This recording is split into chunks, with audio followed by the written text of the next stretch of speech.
Verdens bedste fodboldspiller er lige nu. I hvert fald som der står lige her i boldbank.dk, at han er en meget ukendt spiller. Han går i Viby. Lad os se. I dag. Jeg nu ved hvad han er. Mustafa. Han er verdens bedste fodboldspiller. Ja. Der står her, at han er verdens bedste fodboldspiller. Han har vundet Ballon d'Or 10 gange. Det er jo sindssygt, jeg skulle fan af ham. Og der står lige her. Han har vundet Champions League 5 gange.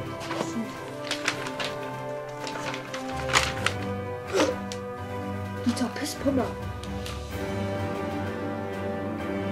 Han er verdens sejste mand. Han er verdens bedste fodboldspiller af det hele. Det skal I fandme bare vide. Ja, og det var alt for nyhederne i dag. Vi ses i morgen.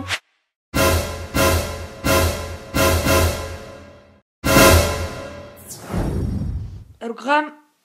Ja, klart. Er du meget grim? Ja, klart. Jeg prøver at lave telefonfis med ham nu. I will look for you. I will find you.